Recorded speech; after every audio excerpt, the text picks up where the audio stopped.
Mesdames, Messieurs, vous êtes sur Reflet d'Afrique Télévision et c'est un plaisir de vous retrouver pour une autre sortie du point de l'économie. Ouvrons cette édition par l'information ayant trait au départ d'Akinbi Adesina de la présidence de la Banque africaine de développement. C'est à l'occasion des assemblées annuelles de la BAD qui se tiennent à Abidjan que le Nigérian Akinbi Adesina a présenté le bilan de ses 10 années à la tête de l'institution panafricaine. Élu en 2015 et réélu en 2020, Adesina a marqué son mandat pour l'initiative des High Five, 5 grandes priorités stratégiques. Électrifier, nourrir, industrialiser, intégrer l'Afrique et améliorer la qualité de vie des Africains. Sous sa gouvernance, la Banque africaine de développement affirme avoir touché 565 millions de personnes, permis à 128 millions d'avoir accès à la santé, à 63 millions à l'eau potable, à 44 millions à un assainissement digne et 28 millions à l'électricité. Côté agriculture, l'initiative Nourrir l'Afrique a soutenu 30 millions d'agriculteurs dans 29 pays, générant 44 millions de tonnes de production alimentaire. Le capital de la Banque africaine de développement est passé de 93 milliards à 318 milliards de dollars, la plus forte augmentation de son histoire. Le Fonds africain de développement a quant à lui mobilisé 8,9 milliards de dollars pour les pays les plus vulnérables. Avec un bilan solidement ancré et une stratégie de long terme amorcée, Akinbi Adesina s'apprête à céder sa place tout en affirmant que sa mission à la Banque africaine de développement n'était pas un emploi, mais un engagement de vie. Il quittera officiellement ses fonctions le 1er septembre 2025. Pour sa succession, 5 candidats sont en lice. Le Sénégalais Amadou Hott, qui est un ancien ministre et banquier d'investissement, le Tchadien Mahamat Abbas Toli, qui est le gouverneur sortant de la Banque des États de l'Afrique centrale, le Zambien Samuel Munzele, qui est un haut cadre à la Banque mondiale, le Mauritanien Sidi Ota, qui est l'ex-directeur général de la BADEA, et la Sud-Africaine Swazi Badaboulile Tchabalala, qui est la vice-présidente par intérim de la Banque africaine de développement. Dans un monde marqué par la fragmentation économique et la montée des tensions protectionnistes, le futur président devra accroître l'influence de l'institution dans les forums internationaux, développer sa capacité à mobiliser des ressources et faire preuve d'agilité face aux urgences climatiques et économiques. Au Cameroun, la session 2025 du comité interministériel d'examen des programmes s'est ouverte le 26 mai dernier par le ministre des Finances, Paul Motazi. Durant 10 jours, les membres du comité vont passer en revue les programmes gouvernementaux. Il faut dire qu'après la rencontre de juin 2022 qui s'était soldée par la validation des nouveaux cadres de mesure de la performance pour les années 2023 à 2025, l'édition de 2025 se veut une opportunité d'évaluation stratégique de la performance de l'action gouvernementale. Au cours des travaux qui se tiendront jusqu'au 9 juin 2025, les participants constitués essentiellement des responsables des diverses administrations vont s'atteler à l'évaluation de la performance des programmes budgétaires au titre du triennat 2022-2025 d'une part et à d'autre part de proposer à la validation du Premier ministre, chef du gouvernement, les nouveaux cadres de performance des administrations pour les 3 prochaines années.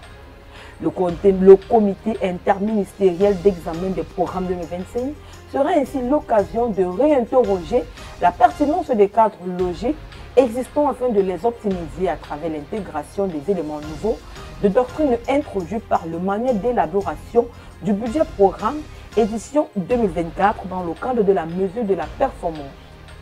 Réorganisé par un décret du Premier ministre signé en date du 30 juin 2021, le comité interministériel d'examen des programmes, en plus de ses anciennes missions, s'est doté de nouvelles attributions, en l'occurrence l'évaluation du système statistique de suivi de la performance des programmes au sein des départements ministériels, la veille sur le respect des dispositifs de contrôle internes, le contrôle de la gestion et l'évaluation de la performance des programmes.